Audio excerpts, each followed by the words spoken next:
증거하는 삶이라고 하는 제목으로 하나님 말씀 함께 나누도록 하겠습니다. 우리 앞뒤 좌우에 계신 분들 서로 바라보시면서 이렇게 서로 축복하며 인사했으면 좋겠습니다. 새해 하나님의 은혜와 복 많이 받으세요. 네, 올 한 해 하나님께서 부어주시는 은혜와 그리고 축복의 삶이 여러분의 삶 가운데 또 그리고 우리 새벽기스 공동체 가운데 충만하기를 간절히 소망합니다. 고등부에서 막 올라온 청년들 손 좀 들어볼까요? 네, 여러분들 51대입니다. 네, 이 친구들이 중학교 3학년 끝나갈 무렵에 제가 범어교회에 부임해서 이 친구들에게 설교 한 편 하고 바로 코로나 때문에 문이 닫혀서 이 친구들에게 우편으로 졸업장과 선물을 전달했던 기억이 나는데 벌써 청년이 되었습니다. 네, 여러분들 올라오신 거 축하드리고 축복드리고 우리 청년부 공동체에 잘 적응하시고 믿음의 선배들 많이 만나셔서 기쁘고 즐겁게 신앙생활 할 수 있기를 축복합니다. 자, 사실 이렇게 새해가 되고 나이 한 살 더 먹긴 했지만 우리의 일상이 그렇게 크게 달라지거나 우리의 삶에 특별한 변화가 일어나는 것 같지는 않습니다. 우린 여전히 같은 직장에 다니고 있고 같은 캠퍼스에서 같은 일을 반복하며 살아가게 될 것이고 또 자신과 익숙한 환경에서 익숙한 사람들과 함께 부대끼면서 살아갈 거예요. 우리 삶을 힘들게 하고 어렵게 하고 또 암울했던 그런 현실은 전혀 나아지지 않고 여전히 우리를 힘들게 하기도 하고 어렵게 하기도 할 것이며 암울하게 할 겁니다.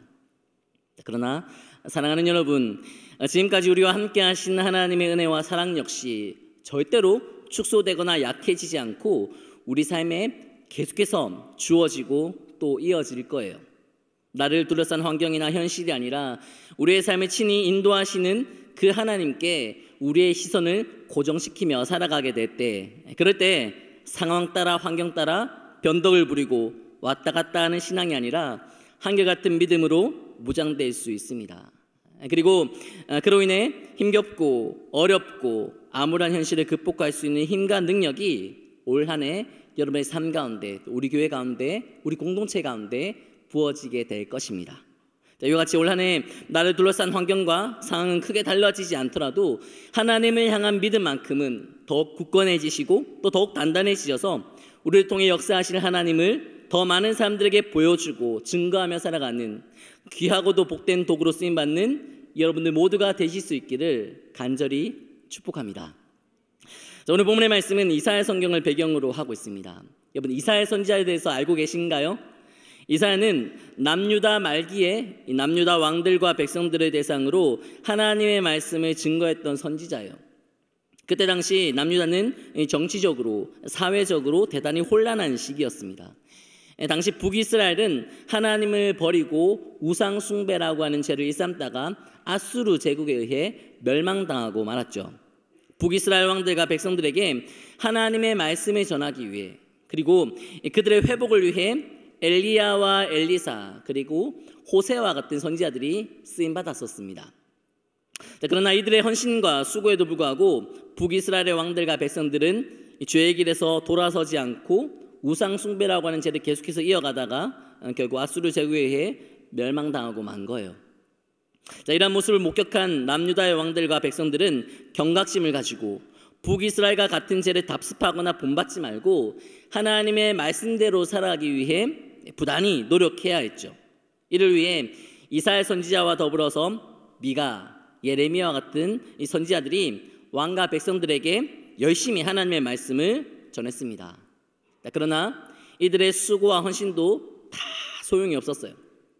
안타깝게도 그리고 불행하게도 남유다는 북이스라엘의 전철을 그대로 밟게 됩니다. 그들 역시 북이스라엘처럼 하나님을 버리고 하나님의 말씀을 따르지 않고 하나님이 싫어하시는 죄 그리고 우상숭배와 타락의 길을 걸어가요. 결국 남유다 역시 당시 신흥 강대국이었던 바벨론 제국에 의해 멸망당하고 말았습니다. 북이스라엘과 남유다 한 분 하나님을 믿고 그분의 말씀 안에 인도받으며 살았던 이들이 죄로 인해 분열되더니 이제 자신들의 통치자이신 하나님을 버리고 죄를 짓고 이방 사람들이 섬겼던 우상을 숭배했어요. 그래서 하나님은 선지자들을 보내시죠. 한 명만 보내신 것도 아니고 한 번만 보내신 것도 아니에요. 여러 명의 선지자들을 계속해서 하나님께서는 보내주셨어요. 왜 보내셨을까요? 하나님께 택함받은 자들로서 죄의 길에서 돌이키라고, 우상을 숭배하는 그 죄에서 돌아서라고, 멈추라고, 더 이상 하나님의 진노를 촉발시키는 행동하지 말라고, 돌아서서 다시 하나님께로 돌아오라고 하나님은 선지자들을 그에게 보내셨습니다. 그런데 왕들과 백성들은 자신들에게 하나님의 말씀과 하나님의 뜻을 증거하는 이 선지자들을 전혀 귀히 여기지도 않았고 선대하지도 않았어요. 오히려 핍박하고 외면했죠. 자, 전해지는 이야기, 이 전승에 의하면 오늘 본문의 말씀을 기록한 이사야 선지자는 남유다 왕 히스기야의 아들이었던 므낫세 왕에 의해서 순교를 당했다고 합니다. 하나님을 섬기는 나라의 왕이 하나님의 말씀을 전하는 선지자를 죽인 거예요. 또 이사야 선지자 후에는 예레미야 선지자가 하나님의 말씀을 전했는데, 여러분 혹시 예레미야 선지자의 별명이 뭔지 아십니까? 네, 눈물의 선지자예요. 왜 눈물의 선지자라고 할까요? 잘 울어서 그래요. 너무 많이 울어서 눈물의 선지자예요. 예레미야 기록한 예레미야 성경 보시면 이 예레미야가 슬퍼하고 탄식하고 절망하고 있는 장면이 상당히 많이 등장합니다. 오죽하면 이 예레미야의 슬픔을 기록한 예레미야 애가라고 하는 성경이 따로 존재할 정도예요. 하나님의 말씀을 전하는 선지자가 왜 이렇게 슬퍼하고 왜 눈물의 선지자라고 할 만큼 자주 울어야 했던 걸까요? 예레미야는 왕에게, 백성들에게 하나님의 말씀을 전했습니다. 그러나 이 왕과 백성들은 이 예레미야의 말을 믿지도 않았고 듣지도 않았어요. 그렇게 죄 지으면서 살면, 그래서 돌이키지 않으면 멸망하게 된다고 그렇게 전하는데도 듣지 않고 오히려 예레미야를 잡아서 옥에 가두고 핍박하고 구덩이에 던져 넣기까지 했습니다. 정말 안타깝고 답답한 상황이죠. 결국 예레미야는 자신의 경고를 듣지 않다가 예루살렘이 바벨론에 의해 점령당하고 남유다가 멸망당하는 장면을 고스란히 다 목격해야 했죠. 이게 예레미야에게는 아픔이고 고통이고 슬픔이었던 거예요. 그런데 성경의 이러한 모습들은 흔한 모습입니다. 하나님의 말씀을 전하는 선지자들이 대접을 받고 존경받고 높임받고 인정받는 모습은 좀처럼 찾아보기가 힘들어요. 오히려 그들은 하나님의 말씀을 전한다고 하는 이유로 왕과 백성들에게 외면당하고 무시당하고 핍박받고 공격받고 고난을 받는가 하면 실제로 죽임을 당하기도 했습니다. 선지자들이 자기 뜻대로 자기 마음대로 자기 생각을 전하며 다닌 게 아니잖아요. 그들은 하나님께로부터 보냄받은 자들이에요. 요나처럼 하나님의 말씀에 순종하지 않고 도망갔던 사람도 있었지만 대부분의 선지자들은 하나님께 순종하여서 하나님께서 보내시는 곳으로, 보내시는 사람들에게로 가서 하나님의 말씀을 전했습니다. 그럼에도 불구하고 그들은 보냄받은 곳에서 인정받고 높임받은 것이 아니라 고난받고 핍박받고 어려움을 경험했다고 하는 것이죠. 그리고 그들이 전한 하나님의 말씀은 죄 지은 백성들을 도무지 돌이키게 하지 못했습니다. 자, 그렇다면 이것은 선지자들이 무능했다고 하는 것을 의미하는 게 아닐까요? 아니, 그들을 보내신 분이 하나님이시니 보내셨는데 뜻을 완수하지 못하셨으니 이것은 하나님의 실패라고 봐야 하지 않을까요? 그렇지 않습니다. 선지자들은 실패할 수 있어요. 그러나 그들을 사용하신 하나님의 뜻과 계획은 절대로 실패로 끝나지 않습니다. 물론 이와 같이 하나님의 말씀을 전하고 하나님의 뜻을 증거함에도 도무지 변하지 않는 현실과 도무지 달라지지 않는 왕과 백성들을 보면서 선지자들은 탄식도 하고 절망도 하고 실제로 힘들어하기도 했어요. 예로 들자면 북이스라엘에서 아무도 자신의 소리에 귀를 기울이지 않고 자신을 둘러싼 상황과 형편이 도무지 나아지지 않는 것을 보면서 이 땅 이 나라에 하나님을 믿는 백성, 하나님의 음성을 들을 수 있는 사람, 하나님께 대한 열심이 있는 사람이 하나도 없다, 나만 남았다, 그렇게 절망했던 선지자가 있습니다. 여러분 누군지 아시나요? 네, 엘리야 선지자예요. 엘리야는 바알과 아세라를 섬기는 절대 다수의 선지자들과 맞서 싸웠고 북이스라엘 역사상 가장 악한 왕이라고 평가받는 아합과 그의 아내 이세벨에게 계속해서 하나님의 말씀을 전했습니다. 그러나 그들은 이 엘리야의 말을 듣기는커녕 엘리야를 잡아서 죽이려고만 했고 백성들 중에서는 누구 하나 엘리야의 말에 귀를 기울이지 않았어요.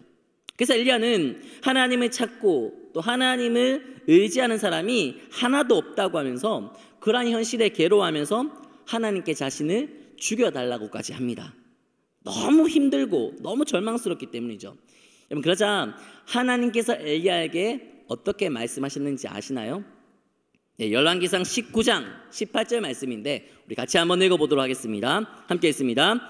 그러나 내가 이스라엘 가운데 7,000명을 남기리니 다 바알에게 무릎을 꿇지 아니하고 다 바알에게 입맞추지 아니한 자니라. 엘리야는 혼자라고 생각했지만 하나님은 엘리야 말고도 7,000명의 사람들을 남겨두셨다, 그렇게 말씀하세요. 한 나라에 7,000명이라는 사람들, 이들의 수는 적어 보일 수 있고 또 작고 미약해 보일 수 있습니다. 그러나 하나님을 버리고 우상 숭배로 인해 죄악의 도성이 되어버린 북이스라엘에 하나님께서 7,000명을 남겨두셨다고 하는 것은 하나님은 그 땅, 그 나라를 그리고 백성들을 절대로 포기하시지 않겠다고 하는 거예요. 하나님의 뜻을 위해 7,000명을 남겨두신 하나님은 남겨둔 그들을 통해 그 땅을 반드시 회복시키시겠다고 하는 겁니다. 남유다도 마찬가지예요. 자신이 전하는 이 심판의 메시지에 전혀 반응하지도 않고 오히려 자신을 핍박하고 옥에 가두고 구덩이에 던지는 백성들로 인해 예레미야는 수시로 눈물을 흘려야 했습니다. 이 땅, 이 나라는 이제 끝이구나, 하나님의 심판밖에 남지 않았구나 생각하면서 절망하고 탄식했어요. 그런데 이 예레미야에게 보여주신 하나님의 뜻은 달랐어요. 예레미야 29장 11절 말씀 같이 한번 읽어볼까요? 여호와의 말씀이니라. 너희를 향한 나의 생각을 내가 아나니 평안이요 재앙이 아니니라. 너희에게 미래와 희망을 주는 것이니라. 실제로 남유다에는 하나님의 심판 그리고 하나님의 재앙이 임했어요. 그러나 그 땅을 향한 하나님의 생각은 재앙이 아니라 평안이었습니다. 도무지 미래가 보이지 않았던 그 땅에 미래와 희망을 주고자 하는 것이 하나님의 생각이셨죠. 자, 이러한 본문의 말씀들을 통해 우리가 깨닫게 되는 진리가 있습니다. 하나님은 죄에 대해서는 반드시 심판하시고 처벌하시는 분이에요. 선지자들은 그러한 심판과 처벌을 경고하도록 하시기 위해 보냄받은 자들이죠. 그러나 하나님은 또 하나 분명하고도 확실한 뜻을 그들에게 드러내 보이고 계십니다. 그게 뭔가요? 바로 회복이에요. 만약 하나님의 백성들이 지은 죄로 인해 심판받는 것으로 끝나버린다면 이것은 하나님의 백성들이 실패했다고 하는 걸 의미하는 것이기도 하지만 하나님이 보내신 선지자들이 실패했다는 뜻이고 무엇보다 하나님이 실패하셨다고 하는 것을 의미하는 거예요. 그러나 백성들을 향한 하나님의 뜻과 계획은 심판으로 끝나버리지 않습니다. 죄로 가득한 땅과 죄에 익숙한 백성들에게는 심판이 필요했어요. 그러나 하나님은 심판을 통해 심판을 도구 삼아 다시 그 땅과 그 백성들을 회복시키고자 하셨던 거예요. 여러분, 여름이 되면 우리를 찾아오는 위협하는 거 있죠. 바로 태풍입니다. 태풍. 우리에게 태풍은 엄청난 재앙이며 자연재해인 것처럼 보여요. 자, 그러나 이 태풍으로 인해 바닷물 전체가 뒤섞이게 되면서 오염된 바닷물이 정화되고 활력을 잃은 이 바다 생태계가 다시 활력을 되찾게 된다고 합니다. 마찬가지로 죄로 말미암은 심판 때문에 나라는 멸망하고 백성들은 재앙을 마주하게 됐어요. 그러나 하나님의 궁극적인 뜻은 심판과 재앙에 있는 것이 아니라 이러한 심판과 재앙으로 인해 백성들이 자신의 죄와 연약함을 깨닫고 그 죄의 심각성을 절감한 이후에 다시 하나님께로 돌아오도록 인도하시는 거예요. 그래서 다시 하나님을 믿고 하나님을 바라보고 의지하는 자들로 회복하는 것이죠. 그러므로 이스라엘에 경험한 심판과 백성들에게 임한 재앙은 절망과 탄식으로만 끝나는 것이 아니라 회복을 위한 징검다리다, 그렇게 볼 수 있는 거예요. 그래서 하나님은 선지자들로 하여금 아무 소망도 없을 것 같은 이 현실과 상황을 보게 하시면서도 하나님이 남겨둔 사람들이 있다고 말씀하신 거예요. 죄로 뒤덮인 땅과 완악한 사람들의 공격과 비난과 비웃음 앞에서 절망과 탄식의 눈물을 흘리게 하시면서도, 그렇게 하시면서도 이 땅에 평안을 주시고 미래와 희망을 주려는 것이 하나님의 마음이고 하나님의 뜻이라고 하는 것을 깨닫게 해주시는 것이죠. 선지자들은 이와 같이 죄와 불의에 대해서는 반드시 심판하시지만 이러한 심판을 발판 삼아 이 땅과 백성들을 참된 평안과 회복으로 나아가도록 인도하시려고 하는 하나님의 마음을 알았습니다. 지금 자신이 마주하고 있는 현실과 상황은 너무나 암울했지만, 힘들고 고달팠지만 그들은 이후에 있을 영원하고도 완전한 회복을 믿었어요. 그래서 그들은 불의하고 답답한 상황 속에서도, 억울하고 힘겨운 현실 상황 속에서도 버티고 인내하며 고통과 죽음까지도 받아들이며 보냄받은 자로서의 사명을 끝까지, 죽을 때까지 감당할 수 있었던 겁니다. 오늘 본문의 말씀은 이와 같은 맥락에서 이해할 수가 있어요. 다시 말씀드리지만 이사야는 암울했던 시대를 살았던 선지자예요. 남유다가 바벨론에 의해 멸망당하기 직전까지 활동했던 이사야는 하나님께 심판받아야 할 정도로 남유다가 심각하게 타락하고 부패하고 죄악이 넘쳐나는 현실을 목격해야 했습니다. 이사야는 이런 상황과 현실 속에서도 하나님이 보내셨기에 하나님이 말씀하신 심판과 멸망의 메시지를 백성들에게 증거해야 했어요. 그리고 그러한 이유로 인해 이사야는 핍박받고 조롱받고 멸시를 당해야 했죠. 근데 그럼에도 불구하고 이사야가 낙심하지 않고 절망하지 않고 불평하거나 원망하지 않고 하나님의 사명을 감당할 수 있었던 비결이 뭘까요?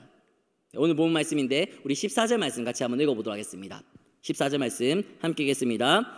너희의 구속자요 이스라엘의 거룩한 이 여호와가 말하노라. 너희를 위하여 내가 바벨론에 사람을 보내어 모든 갈대아 사람들에게 자기들이 연락하던 배를 타고 도망하여 내려가게 하리라. 자, 이제 곧 남유다 백성들은 자신들이 지은 죄로 인해 바벨론에 의해 멸망당하고 말 거예요. 그러나 그들의 삶은 그렇게 비참하게 끝나버리지 않을 겁니다. 남유다 백성들 입장에서는 바벨론이 강대국인 것 같고 그들 앞에 자신들은 너무나 미약해 보일 수 있어요. 그러나 본문은 남유다가 절대로 약하지 않은 비결을 소개하고 있어요. 모든 것이 가능하신 하나님께서 그들의 하나님이 되실 것이기 때문입니다. 그들의 구속자이며 그들을 위해 일하시는 거룩하신 하나님이 이후에 바벨론, 즉 14절에 갈대아 사람들이라고 기록된 자들을 도망가게 하실 것이기 때문이죠. 이어지는 본문에 보시면 하나님이 이 바벨론 사람들을 어떻게 대적하신 것인지 구체적으로 나와 있는데요. 우리 심주가 17절 말씀도 같이 한번 읽어보도록 하겠습니다. 심주 10절 함께 읽습니다. 나 여호와가 이같이 말하노라. 바다 가운데 길을, 큰 물 가운데 지름길을 내고 병거와 말과 군대 용사를 이끌어내어 그들이 일시에 엎드려져 일어나지 못하고 소멸하기를 꺼져가는 등불 같게 하였느니라. 하나님께서는 남유다 백성들을 위해 바다 가운데라고 할지라도 길을 내겠다고 하시고 큰 물 가운데라도 지름길을 내겠다고 말씀하세요. 그리고 바벨론의 병거와 말과 군대의 용사들은 다 엎드려져서 소멸시키겠다고 말씀하고 계시죠. 여러분, 이 장면 어디에서 본 것 같지 않습니까? 네, 출애굽기에 기록된 말씀이에요. 출애굽한 이스라엘 백성들 앞에 홍해가 가로막혀 있었지만 하나님이 그 바다를 가르시고 길을 내셨습니다. 그래서 백성들은 무사히 홍해를 건너갈 수 있었죠. 그러자 이것을 보고 애국 군대가 추격해 왔는데 하나님이 다시 바다를 원래 상태로 돌이키셔서 애국 군대는 바다에 그대로 수장되어 버리고 말았죠. 이 모든 일을 통해 하나님은 이스라엘과 함께 하신다고 하는 사실, 그런 사실과 이스라엘을 대적하는 자들은 하나님께서 대적하신다고 하는 사실, 그리고 이스라엘과 함께 하시는 하나님의 능력이 온 천하에 증거됐어요. 하나님은 오늘 본문에서 바벨론에 끌려간 남유다 백성들이 이와 같은 일을 경험하게 될 것이라고 말씀하고 계신 거예요. 그런데 그게 다가 아닙니다. 끝이 아니에요. 이어지는 18절부터 20절까지 말씀도 우리 함께 살펴보도록 하겠습니다. 함께 읽어볼까요? 시작. 너희는 이전 일을 기억하지 말며 옛날 일을 생각하지 말라. 보라, 내가 새 일을 행하리니 이제 나타낼 것이라. 너희가 그것을 알지 못하겠느냐?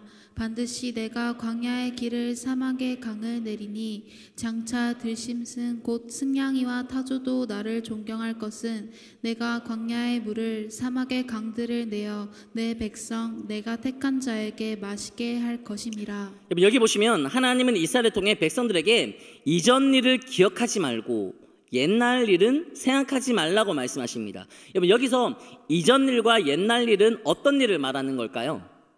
네, 출애굽한 이스라엘 백성들 앞에 홍해가 갈라진 일을 의미하는 겁니다.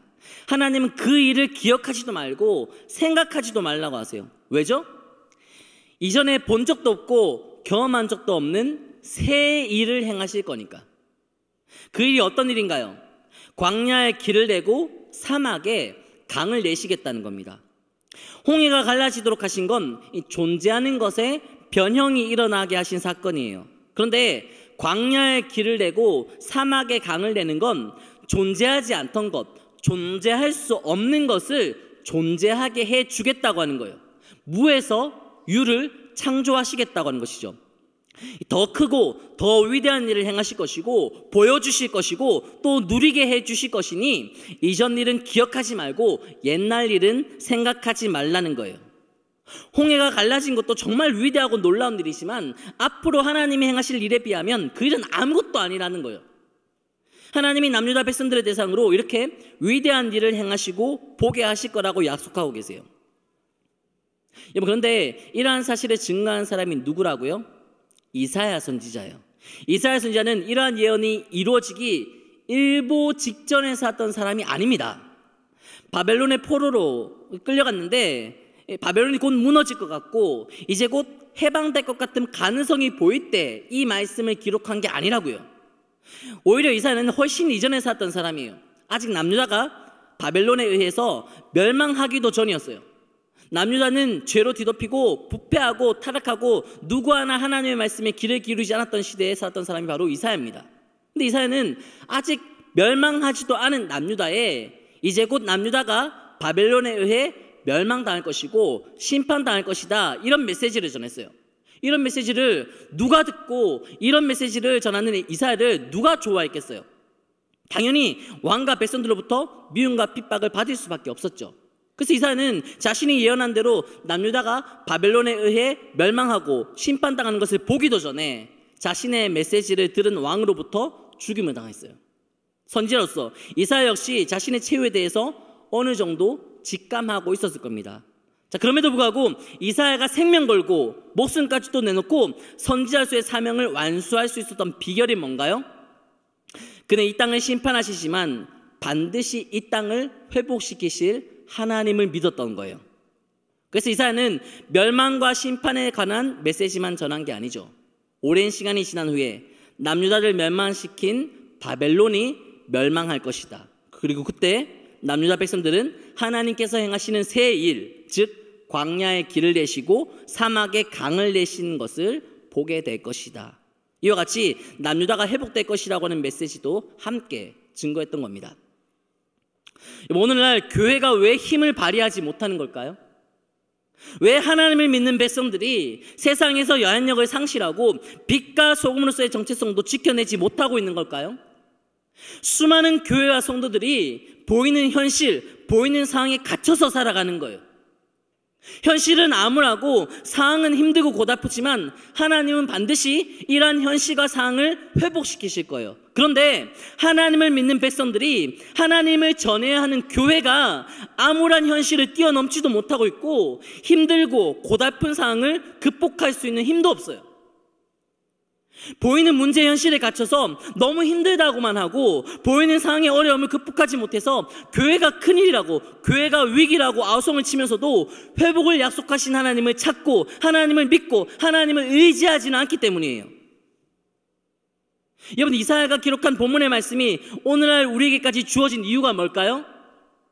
본문의 말씀을 기록한 이사야는 죽었어요. 그러나 그 이사야를 통해 회복을 약속하신 하나님은 약속하신 대로 남유다를 회복시켜 주셨어요. 그뿐만이 아니죠. 그렇게 회복을 약속하시고 약속하신 대로 회복을 성취하신 하나님은 지금도 살아계시고 지금도 교회와 하나님을 믿는 백성들을 위해 여전히 일하고 계십니다.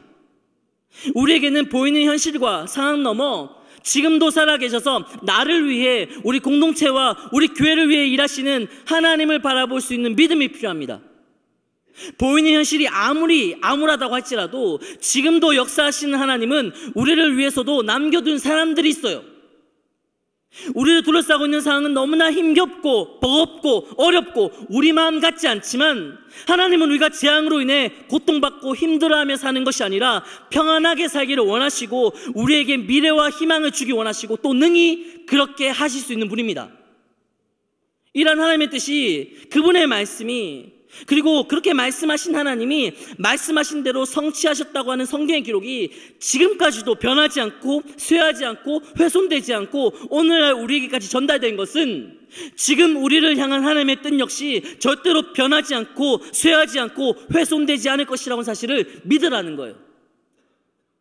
그러므로 사랑하는 여러분, 지금 보이는 현실과 지금 마주하고 있는 상황으로 여러분들의 인생을 해석하지 마세요. 내 마음대로, 내 뜻대로 되지 않는다고 우리 인생이 실패한 인생인 게 아니에요. 내가 바라는 게 이루어지지 않고 내가 원하는 삶이 펼쳐지지 않는다고 해서 여러분 내 인생 끝장난 게 아닙니다.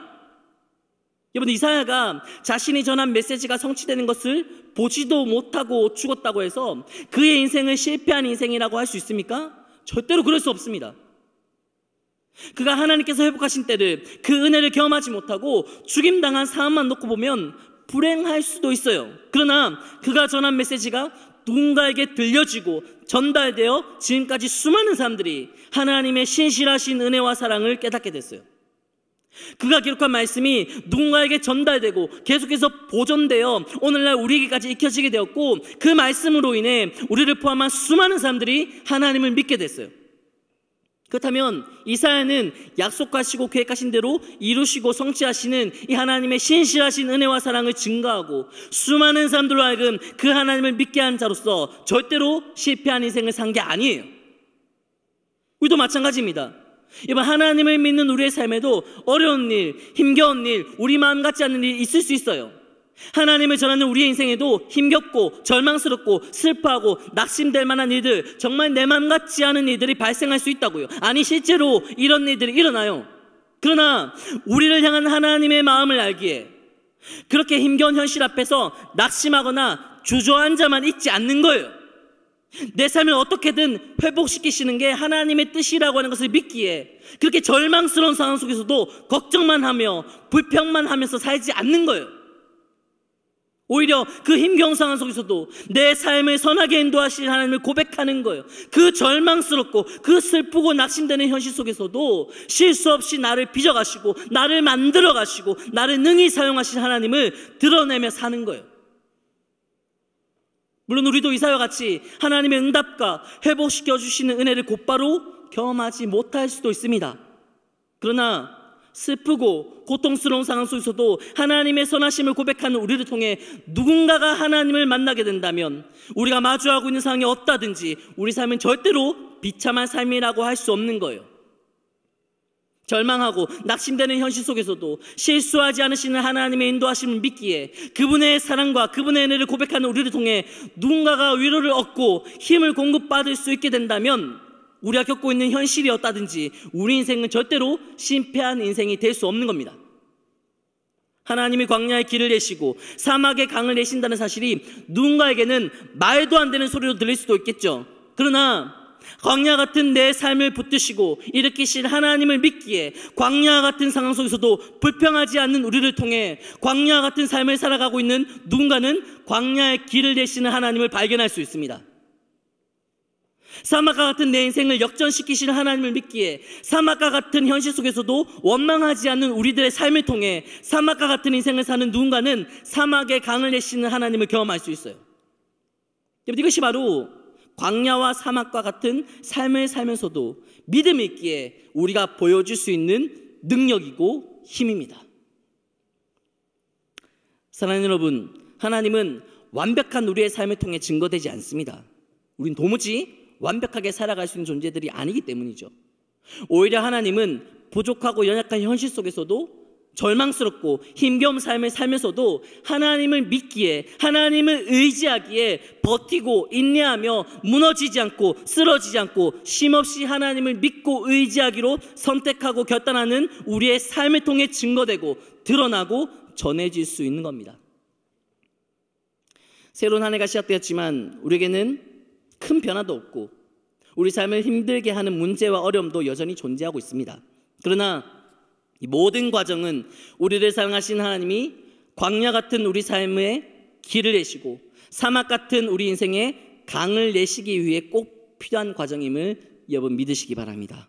그리고 그것을 믿는 자로서 더 이상 문제와 어려움으로 인해 걱정하고 절망하는 그런 삶이 아니라 하나님으로 말미암아 이 소망을 붙들며 살아가시고 이러한 삶을 통해 하나님으로 인해 완성될 회복을 수많은 사람들에게, 만나는 모든 사람들에게 전하고 증거하며 살아가는 복된 여러분들의 삶이 되시기를, 올 한 해 그런 복이 여러분의 삶 가운데 충만하시기를 주님의 은혜에 의지하여 간절히 소망합니다. 이제 함께 찬양하고 결단하며 기도하겠습니다. 자리에서 일어나셔서 함께 찬양하고 기도합시다.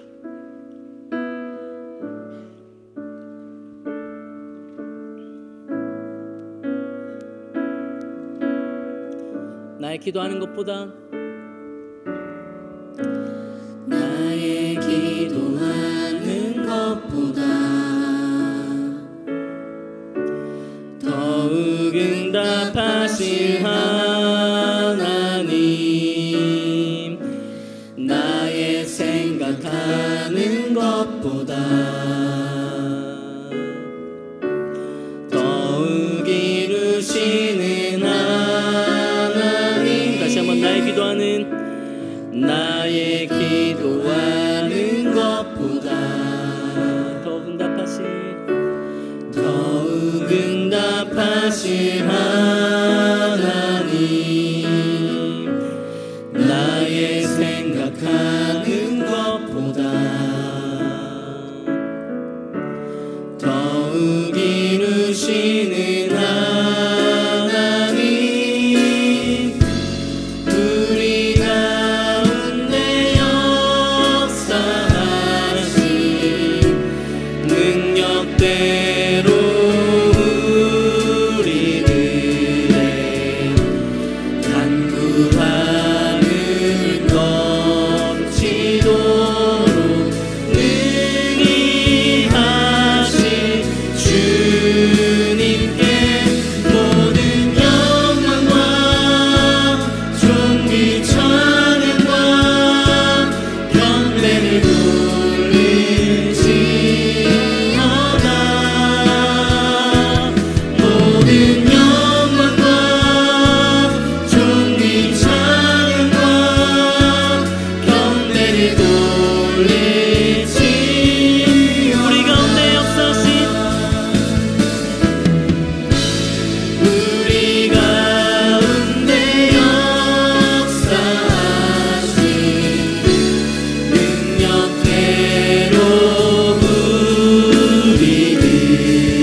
자리에서 함께 결단하며 기도합시다.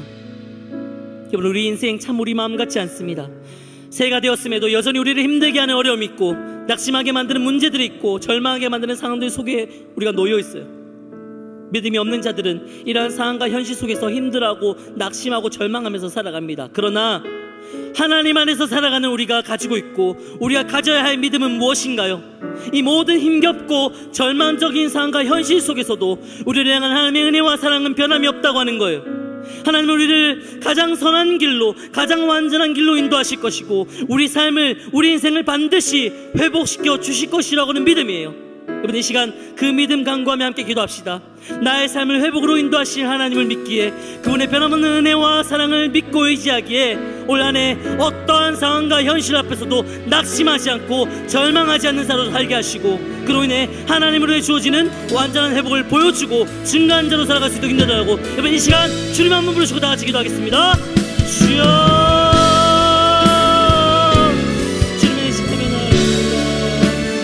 의지하며 나아갑니다. 우리 믿음을 허락하여 주시옵소서.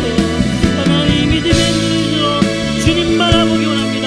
보이는 현실과 보이는 상황에 갇혀서 살아갈 것이 아니라 주님 바라보고 주님 의지하며 내 삶의 주관자가 되신, 내 삶의 선하게 인도하신 주님, 실수 없이 인도하신 주님 믿기에 어떤 상황과 어떤 situation도 하나님으로 말미암아 주님을 고백하며 살아갈 수 있는 주님 인도하시고 광야의 길을 내시고 사막의 강을 내시는 그 하나님의 복을 믿기에 어떤 행동도 어떤 일도 주님만 의지하며 주님 보여주며 살아가는 인생이 되게 하여 주시옵소서. 하나님, 연약한 믿음을 용서하시고 부족한 믿음 가운데 믿음으로 주님으로만 쓰는 예수님 믿음에 살게 하시고 하나님, 믿음의 눈을 들어 보게 하시고 믿음의 눈을 들어 증거하게 하시고 믿음의 눈을 들어 하나님이 살아계신 보실 수 있는 참 믿음의 증거 될 수 있도록 주여 우리 천들에게 이러한 주님을 의지할 수 있는, 이러한 주님을 증거할 수 있는 것이고 주님으로 말미암아 절대로 실패할 수 있는 세상을 보여줄 수 있는 단순한 믿음의 삶을 살아갈 수 있도록 하나님 인도하시옵소서. 주시옵소서. 하나님 감사합니다. 우리에게 새해를 허락하여 주시고 다시 한번 주님 말씀으로 말미암아 소망을 품게 하여 주시니 감사합니다. 하나님, 우리가 더 이상 보이는 현실과 보이는 상황 속에 갇히지 않기를 원합니다. 믿음의 눈을 들어 믿음의 주요 온전케 하시는 예수 그리스도를 바라보기를 원합니다. 그분께서 나에게 많은 것 주신 것이 아니라 모든 것을 주신 분이심을 믿기에 하나님, 그분의 선하신 계획과 실수하지 않으시는 섭리를 믿기에 하나님, 어두운 우리의 환경 가운데서도 현실 가운데서도 암울해하고 슬퍼하며 살아가는 인생이 아니라 우리에게 주어진 이 좁은 문 좁은 길을 믿음의 힘으로 주님께서 주시는 그 은혜로 넉넉히 이기며 승리하며 뚜벅뚜벅 걸어갈 수 있는 믿음의 산증인들 되게 하여 주시옵소서. 하나님, 예수님을 따라 세상 속으로 나아가기를 원합니다. 우리에게는 이것을 감당할 수 있는 힘이 없사오니 주님, 우리에게 힘 허락하여 주셨고 믿음 더하여 주셔서 반드시 사막과 같은 우리의 환경 가운데 강을 내시고 광야 같은 우리의 삶 가운데 길을 내시는 그 하나님 바라볼 수 있는 믿음 허락하시고 결국 믿음으로 승리하며 살아갈 수 있는 우리에게 모든 천대 될 수 있도록 은혜를 더하여 주시옵소서. 하나님, 독감에 걸려서 또 이러저러한 상황으로 예배 참여하지 못하고 또 힘겨워하는 지체도 있습니다. 주님께서 힘주시고 은혜 베풀어 주시고 치유하여 주셔서 함께 하신 하나님으로 말미암아 넉넉히 승리할 수 있는 강건함도 허락하여 주시옵소서. 함께 하신 주님께 감사드리고 앞으로도 함께 하실 것을 기대하고 소망하오며 믿음의 주 온전케 하시는 예수 그리스도의 귀하신 이름으로 기도드리옵나이다. 아멘. 네, 자리에 앉아주시기 바랍니다. 새벽 기도 소식 전달하도록 하겠습니다. 이번 주 교회표는 방금 말씀하신 대로 예수님을 따라 세상 속으로입니다. 여러분, 우리의 힘을 의지하지 마시고 우리에게 모든 것 베풀어 주신 주님의 은혜에 의지하여서 예수님 따라 세상 속으로 나아가 승리의 삶을 증거하며 살아가시는 여러분의 삶이 되시기를 축복합니다. 범어 달고나가 계속됩니다. 네, 마태복음 8장부터 13절까지 말씀이 이번 주 본문인데요. 여러분, 다시 한번 말씀으로 말미암아 단단히 무장될 수 있는 기회가 되시기를 바랍니다. 네, 오늘 선찬식을 진행했죠. 주님의 떡과 또 주님의 피를 마시는 이 의식을 감당하는 우리의 삶에 늘 언제나 준비가 있었으면 좋겠고 늘 언제나 그 은혜로 승리하며 살아가시는 여러분들 되시기를 축복합니다. 내일부터 금요일까지 신년 특별 밤 기도회가 진행됩니다. 이 자리에서 8시에 진행되는데요. 특별히 우리 교육자분들과 또 섬기시는 분들께서 붕어빵도 구우시고 와플, 네, 그리고 오뎅, 네, 이런 것들 준비하셔서 간식으로 여러분들 섬기려고 합니다. 8시까지 오시면 이 자리에 못 앉습니다. 그러니까 좀 일찍 오셔서 간식도 드시고 미리 준비하셔서 은혜로 잘 무장되실 수 있는 귀한 한 해가 되실 수 있기를 축복합니다. 범어영성대학 훈련생 모집, 제자 훈련생을 모집하고 있습니다. 이제 다음 주에 마감됩니다. 우리 성장반을 수료하신 대상자들 이상으로 제자 훈련에 동참할 수 있으니 꼭 이 기회에 제자 훈련 받으시고 믿음으로 무장되실 수 있기를 바랍니다. 연말정산론, 기부금, 영수증, 발급 안내가 주보에 잘 나와 있습니다. 해당되시는 분들 기회를 놓치지 마시고 함께 참여해 주시고요. 각 부서 전체 모임이 진행됩니다. 51기 마치시면 지하 1층으로 내려가시면 여러분들 고등부 때 예배 드렸던 그 자리 갈릴리 채플에서 우리 청년 일부 전체 모임이 진행되고요. 44대는 이제 그쪽으로 가지 마시고 네, 네 우리 107호 지하 1층에 있는 나사렛 107호에서 청년 2부 전체 모임이 진행되니 함께 동참해 주시기를 부탁드립니다. 사랑나온 팀원들을 모집하고 있습니다. 함께 동참해 주시기를 부탁드리고요. 오늘부터 우리 예배 전 기도 모임을 진행하고 있습니다. 여러분 교회 오셔서 기도해야죠. 예배를 준비하는 마음으로 기도해야 하는데 우리 유다시파 찬양 연습이 끝나면 바로 음악이 나와서 기도로 준비할 수 있는 시간을 가지고자 합니다. 밖에서 방하지 마시고 들어오셔서 기도로 준비하시고 준비하신 만큼 은혜로 무장되시는 여러분들이 되시기를 바랍니다. 자, 이 시간은 우리 올한해 청년들 여러분들이 섬기실 청년위원회 분들이 이 자리에 오셨는데요. 함께 잠깐 소개하는 시간 가지도록 하겠습니다. 앞으로 좀 나와 주실까요?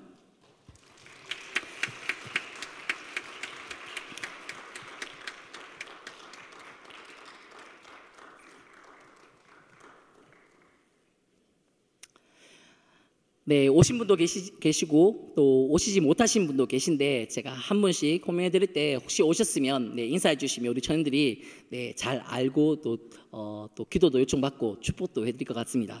자, 소개해 드리겠습니다. 우리 청년장학위원회 위원장으로 원래 심충식 장로님께서 섬겨주기로 하셨습니다. 심충식 장로님 가운데 계시고요. 네, 부위원장은 황동화 장로님이십니다. 네, 총무로는 우리 구경본 지사님께서 섬겨주기로 하셨고요. 네, 서기로는 김진호 지사님께서 섬겨주십니다. 네, 물주죠. 우리 회계는 우리 김미희 지사님께서 섬겨주십니다. 네, 그 밖에 우리 청년 준보 기도팀인데요. 청년 1팀장으로 박창덕 지사님께서 수고해 주실 거고요. 청년 2팀장으로 김종숙 지사님께서 수고해 주십니다. 장학분과로는 분과장 정의충 지사님께서 섬겨주시기로 하고요. 서기로는 박정동 지사님, 네, 그리고 회계로는 박금옥 지사님께서 수고해 주시겠습니다. 네, 그리고 오시지 않았지만 우리 교수 선교회로 우리 최무한 지사님께서 섬겨주기로 하셨습니다. 이분들에게 앞으로 우리 청년위원회 잘 부탁드린다고 감사와 또 격려, 응원의 박수 함께 보내주시기 바랍니다. 인사하겠습니다. 차렷, 인사. 네, 들어가도록 하겠습니다. 네, 하나님께서 우리 오늘 새해 첫 주일에 또 새 가족을 보내주셨습니다. 네, 송시현 자매인데요. 어디 계신가요? 네, 앉아주시면 됩니다. 네, 앉아주시고 네, 전국에서 가장 유명하고 은혜로운 우리 범어교회 새벽기도 전용부에 잘 나오셨습니다. 함께 축복하도록 하겠습니다.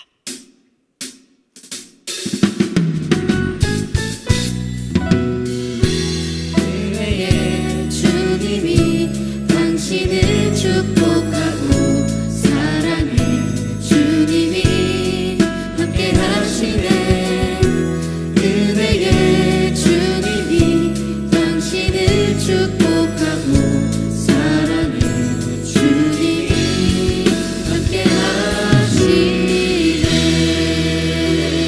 사랑하고 축복하고요. 네, 우리 시간 조금 지났지만 우리 막내들 청년부에 올라온 거 축복한다고 하는 의미에서 우리 51대도 우리 같은 찬양으로 좀 축복했으면 좋겠는데요. 함께 축복할까요? 네, 앞에 모였습니다.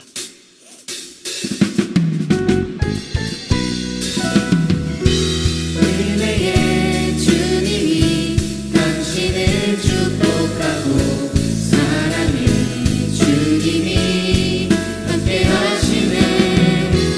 은혜의 주님이 당신을 축복하고 사랑의 주님이 함께 하시네.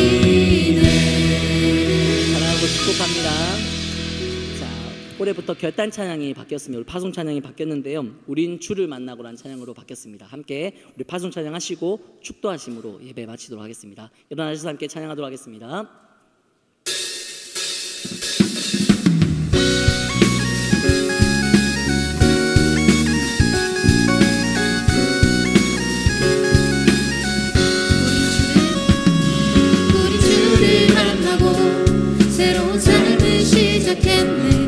모든 것을 할 수 있을 거라고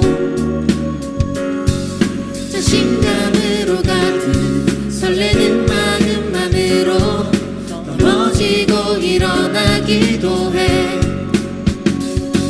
오랜 시간 서서히 차오르는 믿음은 그 걸음을 재촉하지 않고 이전과 다른 삶의 무게로 한 발 힘을 주며 걸어가게 하는 신비가 있네.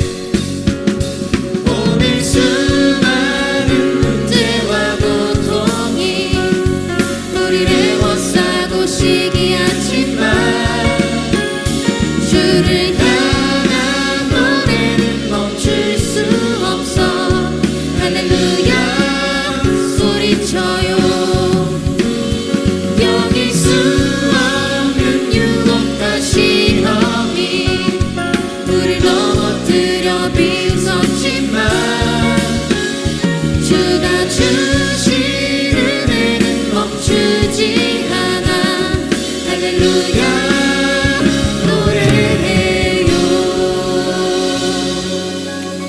우리 주 예수의 크신 은혜와 하나님의 다함이 없는, 결코 다함이 없는 사랑하심과 성령의 교통하심이 오늘 말씀 듣고 더 이상 보이는 현실과 상황에 매어 살아가는 것이 아니라 우리의 삶을 쉼없이 그리고 가장 선하게 인도하시는 하나님을 믿기에 그 하나님의 선하심과 완전하심을 증거하며 살겠노라. 그 주의 회복을 믿으며 살겠노라 소원하며 하지만은 여기 모든 천들과 함께 예배드리는 예배자들의 삶 가운데 이제부터 영원까지 함께 있을지어다.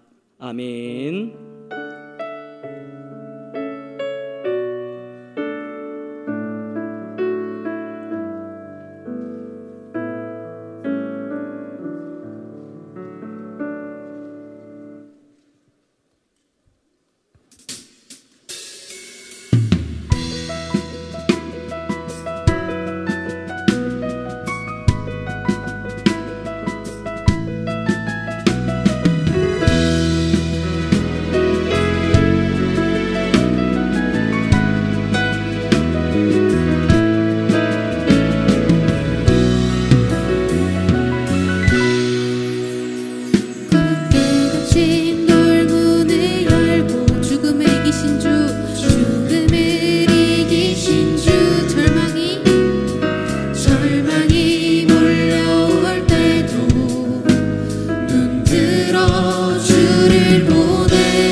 찾으시면서 하셔가지고. 하나 둘 셋, 하나 둘 셋.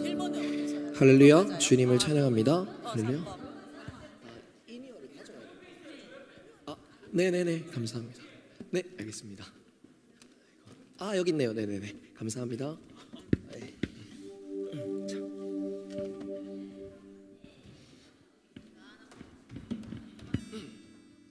어디 가운데서 되나요?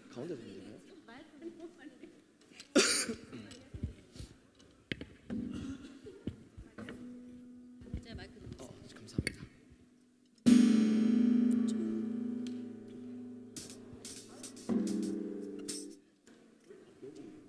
네, 올리시면.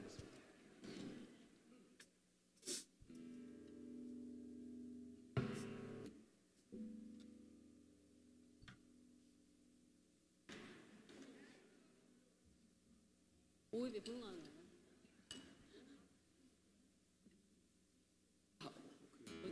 목도리를 잘못 빌렸어가지고 그렇습니다. 하나 둘 셋, 할렐루야. 하나 둘 셋, 둘 셋. 그래요? 네, 좋습니다. 우리 제가 기도하고 짧게 리허설 해도 괜찮겠죠? 알겠습니다. 알겠습니다. 그러면 그 마지막 곡부터 먼저 한번 맞춰볼까요? 그 패드를 뒤로 깔아주시면 제가 치고 들어가 볼게요.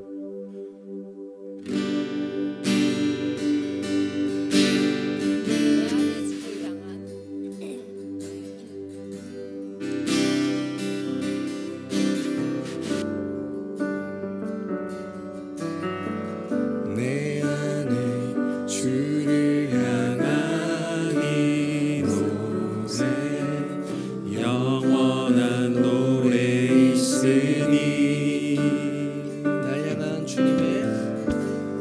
향한 주님의 크신 사랑 영원히 찬양하리라.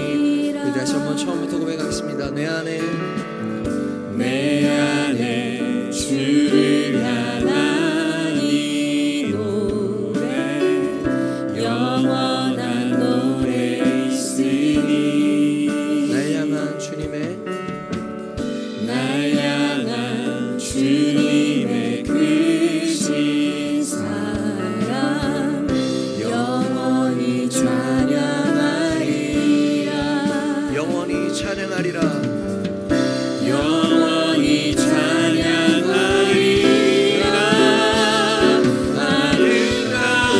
아름다우신 놀라우신 영원할 수 없는 사랑 오 위대하신 하나님의 사랑 영원히 다시 한번 처음부터 고백할 때에 우리 마음을 담아서 아름다우신 주님을 찬양하며 나아가겠습니다. 내 안에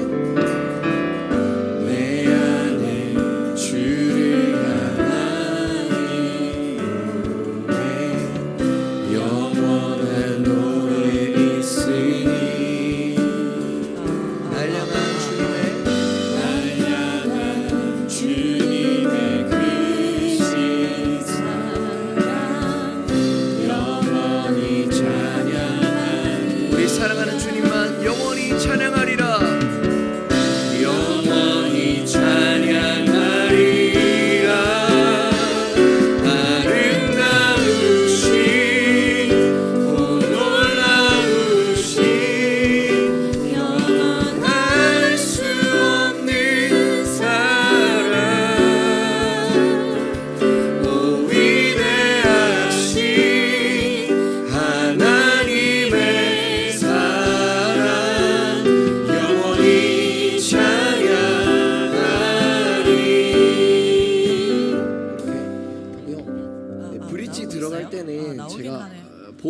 나오고 말씀드릴게요. 모니터 안 말씀드릴게요. 나오는 그러면 것 같아요. 첫 모니터 번째 같아요. 곡 지금 나오나요? 하나, 둘, 셋. 나오나요? 나오는 것 이랑 두 같기도 번째 하고. 곡 연결되는 네, 부분 나오는 해볼게요. 것 같네요. 주님을 네, 찬양하오니부터 해서 아, 주님을 찬양하오니 거기부터 해서 두 번째 곡 연결하는 거 해보겠습니다. 네.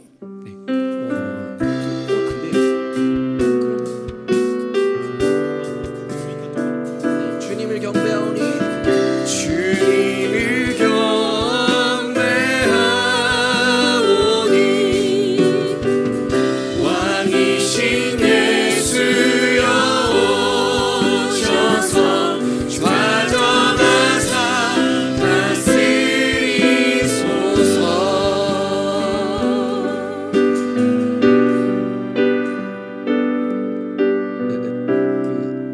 좌정하사 다스리소서.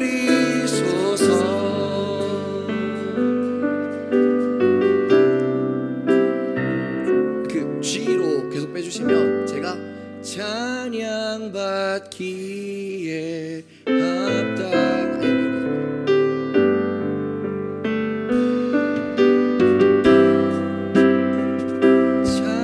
찬양받기에